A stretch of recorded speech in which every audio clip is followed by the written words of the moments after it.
name is Fenna. Welcome to the Self-Compassion channel. Like I said in my other two videos, I just started this channel and there is so much request for limerent videos about limerence. So I'm just going to pop out one after the other because apparently we can use a little help in that area. Okay, today I want to talk about shifting your addiction. Have you noticed that when you're healing from limerence, you sometimes shift the addiction to another addiction? Can be a variety of things. Is that bad? And why do we do that? Why do we swap one addiction for the other? Well, I'm going to explain you why.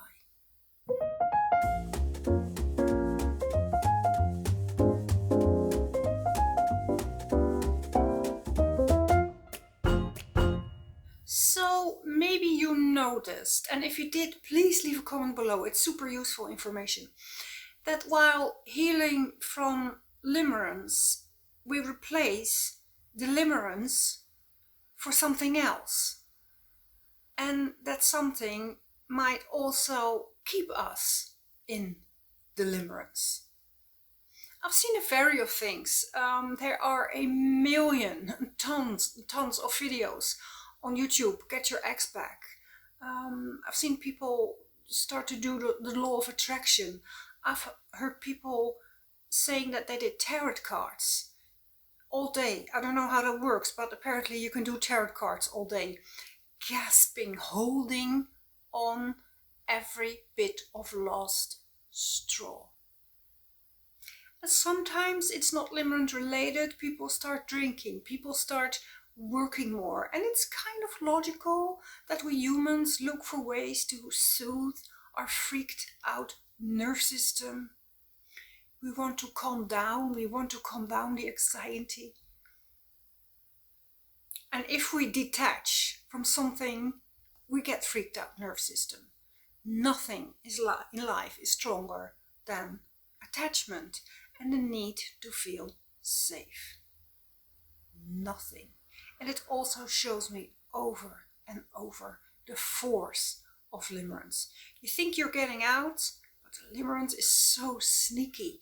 It will creep back in and it will just feed off a substitute for a while. Anything for a tiny dopamine fix. So is that so bad to swap one addiction for the other? Well, yes and no. Of course, nothing is a problem until it becomes a problem. I mean, if you're perfectly happy with your new addiction, your new behavior, and you're using it as a transition from the old to the new, and it's not bad for your body, you're not harming anyone, then there's not really a problem. It's not really a concern. But if you're not so happy with your new behavior, it's bad for your health, or it prolongs your limerence, then you might have a look at it. And be honest, if this new hobby is getting maybe a little bit out of control, if it numbs too much of the pain. And of course, we sometimes need to take in things in parts. I mean, the denial phase, the denial and the bargain phase in a grief process are there for a reason. We don't have to be so hard, so Spartan to take in everything in life, all the pain, all the suffering, all the grief, all the reality at once. But soothing yourself by disconnecting from reality, from your emotions, that's not a good idea on the long term. And if you doubt that your new hobby is good for you, I invite you to practice self-compassion. Actively practice it with me. You can do this every day. What you do is you just state what you feel, and by stating it, by naming it, you acknowledge it. This is what I feel. I feel afraid, I feel scared, I feel lonely, I feel angry. Whatever, emotions are always, there's no good or bad in this. Find the common humanity. You're not some weird exception because you have strong emotions.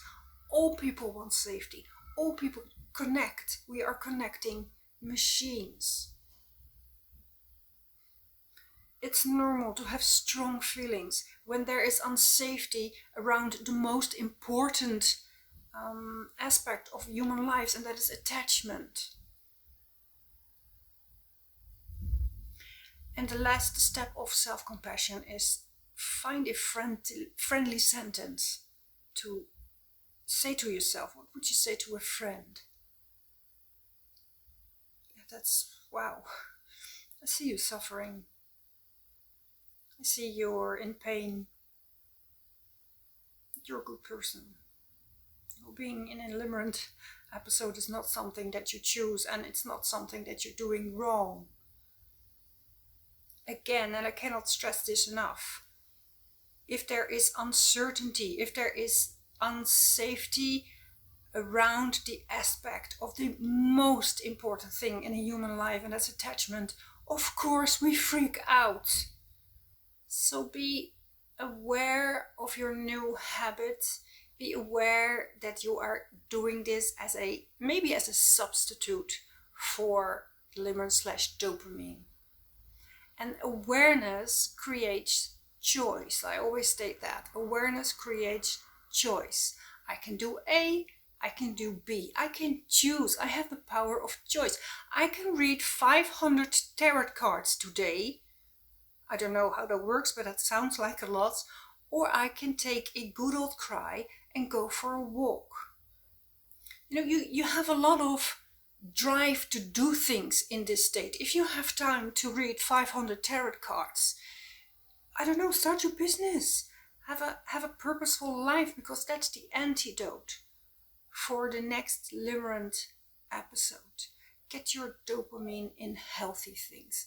And of course, the new coping will not bring you the same rush as the limerent, but therefore the lows will also be less painful.